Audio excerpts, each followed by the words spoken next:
नमस्कार मित्रमैत्रिणींनो, राज्यातलं लोकसभेचं मतदान काल संपलं. मुंबई आणि ठाणेकरांनी अपेक्षेपेक्षाही जास्त चांगला प्रतिसाद दिला. म्हणजे प्रत्येक केंद्रांवर रांगा होत्या, गर्दी होती आणि रविवारला लागून आलेला मतदानाचा दिवस प्रचंड उकाडा, उष्णता आणि अत्यंत वाईट नियोजन असं सगळं असूनही 57% मतदान हा प्राथमिक आकडा आहे, तो चांगला आहे. म्हणजे असं आत्ता तरी समाधानकारक आहे. मागच्या वर्षीपेक्षा थोडा कमी असला तरीही. मात्र सगळीकडच्या मतदानाची सुधारित आकडेवारी आल्यावर त्याच्याबद्दल जास्त चांगल्या पद्धतीने बोलता येईल, तेव्हा मी त्याच्यावर वेगळा व्हिडिओ करीनच. आज मात्र निवडणुकांना बाजूला ठेवून एका वेगळ्या आणि अत्यंत अस्वस्थ करणाऱ्या विषयावर बोलणार आहे. नमस्कार, मी आहे राधिका अश्विन अघोर आणि आपण बघताय घनघोर. मित्रमैत्रिणींनो, पुण्यात वडगाव शेरी भागाजवळ कल्याणी नगर हा जो एरिया आहे, तिथे रविवारी पहाटे एक अपघात झाला. त्याची बातमी तुम्ही सगळ्यांनी कदाचित वाचली असेल. एक पोर्श गाडी चालवणाऱ्या 17 वर्षांच्या तथाकथित अल्पवयीन मुलानं एका बाईकवरच्या दोघांना उडवलं आणि ते दोघंही जण ऑन द स्पॉट गेले. अश्विनी कोस्टा आणि अनिश अवधिया असं त्या दोघांचं नाव आहे. आणि ते दोघंही जण ऑन द स्पॉट बिचारे, त्यांचा दुर्दैवी अंत झाला. त्याच वेळेला लोकांनी ड्रायव्हरला पकडून दिलं त्याला पोलिसांच्या स्वाधीनही केलं. केस पण तयार झाली. पण त्याच्यानंतर जेव्हा त्याला जुवेनाईल कोर्टामध्ये हजर केलं, कारण की त्याला अचानक आठवलं की आपण तर अजून 18 वर्षांचे झालेलोच नाही आहे. म्हणजे गाडी चालवत होता, मद्य प्यायलेला होता, तरीसुद्धा आपण 18 वर्षांचे झालेले नाही आहे हे त्याला बरोबर योग्य वेळी आठवलं आणि त्याच्या वडिलांनाही. आणि त्याच्यानंतर पोलिसांनी जेव्हा केस बनवली तेव्हा त्याच्यामध्ये हे सगळ्या गोष्टी नमूदही झाल्या. जो अपघात झाला त्याचं CCTV फुटेज उपलब्ध आहे. त्या फुटेजवरनं आपल्याला लक्षात येतं की गाडी किती वेगाने तो चालवत होता. म्हणजे वाहतुकीचे नियमही धाब्यावर बसवले होते. गाडीची कंडिशन पाहिली, त्याचे फोटो पाहिले तर तेही कळतं की अपघात म्हणजे जी धडक झाली त्याचं किती जास्त त्याची इंटेन्सिटी होती. हे सगळं झालं. पोलिसांनी केस बनवली आणि तो जुवेनाईल असल्यामुळे त्याला जुवेनाईल कोर्टामध्ये हजर करण्यात आलं. तर त्यावेळी जुवेनाईल कोर्टाच्या जे कोणी न्यायाधीश असतील अत्यंत कनवाळू निघाले बिचारे. त्याच्यामुळे त्यांनी त्याला समज दिली आणि त्याला सांगितले की बेटा, एक छोटासा गुन्हा घडला आहे तुझ्या हातून, तू काही हे नाही आहे, पण आता तू काय कर बरं, तू आता काय कर की वाहतुकीचे नियम नीट पाठ करून घे आणि ते नियम कसे असतात, त्याचं पालन कसं केलं जावं, ह्याच्यावर 300 शब्दांचा एक छानसा निबंध लिही. आणि मग काय कर, ते पोलीस मामा असतात ना रस्त्यावर उभे ट्रॅफिक बघत, त्यांच्यासोबत एक 8-15 दिवस उभा राहा आणि समजून घे की ट्रॅफिकचे नियम कसे पाळले जातात, कसं काय काय केलं जातं आणि त्याचं कसं काय पालन करावं, असं सगळं कर बरं. आणखीन एक म्हणजे तू असं कर ना, हे जे तुझं व्यसन आहे ते सोडण्यासाठी तू कुठल्या तरी समुपदेशकांची मदत घे आणि त्यांच्यासोबत तू हे सगळं कर, असा सगळा सल्ला दिला. आणि 15 तासांच्या आत या मुलाला जामीनही मिळाला. अग्रवाल असं त्याचं नाव आहे. मला आता त्याचं बहुतेक वेदांत का काहीतरी पहिलं नाव आठवत नाही आहे त्या आरोपीचं. आणि त्याला जामीन मिळाला या आरोपीला. आणि जामीन मिळण्याच्या आधी आणखी एक, त्या बाळाला इतका सगळा पराक्रम करून आल्यामुळे जी भूक लागली होती त्याच्यामुळे पोलीस स्टेशनातच त्याला जेव्हा ठेवलं होतं तेव्हा त्याला बर्गर, पिझ्झा असं साधंसंच खाणं त्याला पोलिसांनीच मागच्या दाराने आणून दिलं. असं सगळ्या बातम्या या सगळ्या गोष्टींच्या आणि सोशल मीडियावर जेव्हा आल्या, CCTV फुटेज जेव्हा आलं तेव्हा लोकांच्या संतापाचा उद्रेक झाला. आणि म्हणजे हे ब्रह्मा डेव्हलपर्स ज्यांचा तो मुलगा आहे, हे म्हणजे स्वतःला ब्रह्मदेवाचे बाप समजतात की काय, असा लोकांनी संतप्त प्रतिक्रिया व्यक्त केल्या. आणि त्या जनउद्रेकामुळे का होईना पण आता ही केस पुढे जाते. म्हणजे पुणे पोलिसांनाही त्या सगळ्या याचा फटका बसला.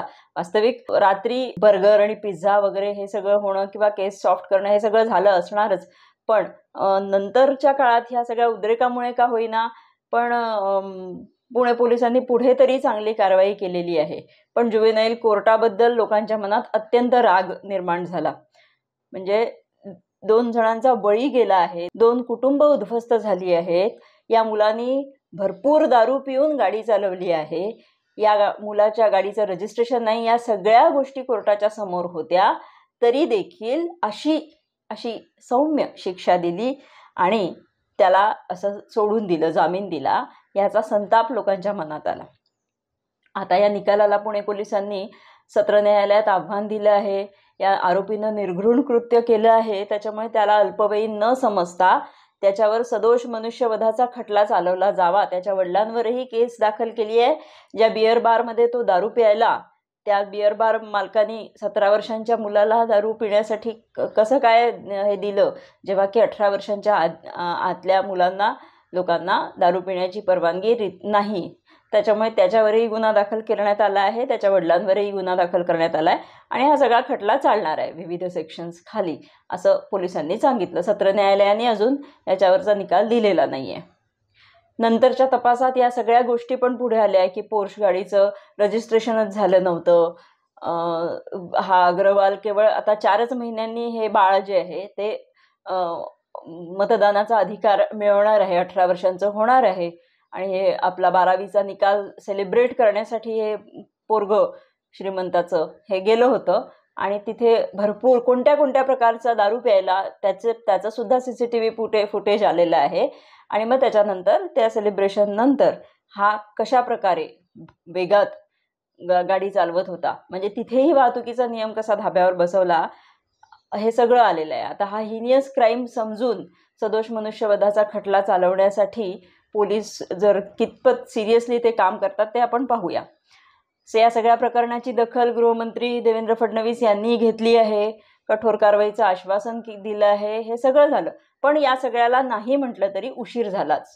या सगळ्याला जसं हे होतं त्या मनाने उशीर झालाच.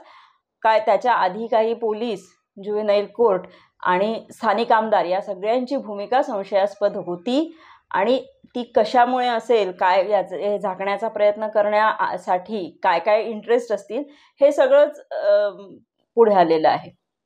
पण म्हणूनच गुन्हा त्या मुलाचा नाही आहे. त्याला जी शिक्षा दिली आहे ज्युव्हेनाईल कोर्टाने, ही शिक्षा म्हणजे स्वतः त्या मुलाचं नुकसान करणारी आहे आणि अशा जे पैसा हाच आपला ब्रह्मदेव आहे असं समजून वागणारी जी जनरेशन आहे, त्या सगळ्या जनरेशनला त्यांचं लॉंग टर्ममध्ये एका पिढीचं आणि मग देशाचंही, कारण की त्यांना ही अशी जनरेशन पोसावी लागते, त्यांचं नुकसान करणारी आहे आणि तुमच्या आमच्यासारख्या सर्वसामान्य माणसांच्या मुलांचंही नुकसान करणारी आहे. कारण त्यांच्याकडे हा मेसेज जातोय की तुमच्याकडे पैसे असले तर तुम्ही काहीही करू शकता, तुम्ही पैसे असले तर तुम्ही खरोखर ब्रह्मदेवाचे बाप ठरता, म्हणजे तुमचा ॲरोगन्स कमी होत नाही, तुम्ही पुढचा गुन्हा करायला मोकळे होता. समाज व्यवस्था म्हणून आपण या सगळ्या गोष्टींकडे कधी बघणार आहोत, कसं बघणार आहोत, हे महत्त्वाचं आहे.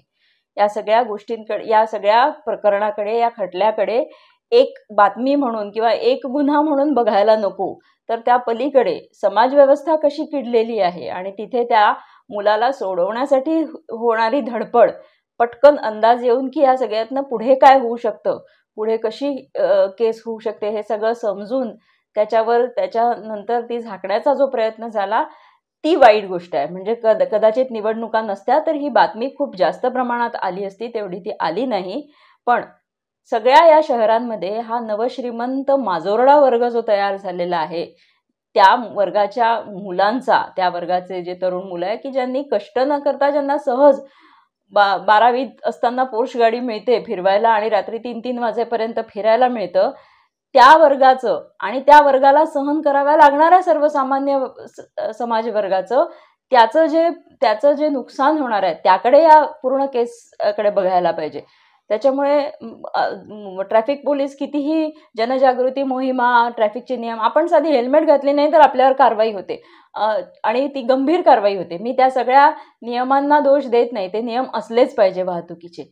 पण जेव्हा एखाद्या अशा भयंकर घटनेमध्ये जिथे 2 निष्पाप जीव गेलेले आहे, जिथे 2 IT इंजिनियर्स देशाने गमावले आहे, अशा वेळेला जेव्हा पोलीस हे सगळं झाकण्याचा प्रयत्न करतात, तेव्हा ते सगळं जी जनजागृती, ट्रॅफिकचे नियम पाळाव आणि आमच्या लायसन्सच्या वेळेला सगळे घेतले जाणारे परीक्षा आणि हे सगळी ही बोलबच्चनगिरी निरर्थक ठरते. ही सगळी, याला काही अर्थ राहत नाही. जेव्हा तुम्हाला एक धडा देण्याची वेळ येते, तेव्हा तुम्ही जेव्हा बॅकफूटवर जाता तेव्हा, आणि समाजाला उठसूट नैतिकतेचे धडे देणारा ज्युव्हेनाईल कोर्ट जर या सगळ्या प्रकरणाकडे अशी शिक्षा देणार असतील संतापजनक, तर त्यांनाही हे करण्याची गरज आहे. सरकार जर याच्याकडे दुर्लक्ष करणार असेल, कुठला तरी स्थानिक आमदार या सगळ्या गोष्टींमध्ये हस्तक्षेप करणार असेल, तर सरकारही दोषी आहे.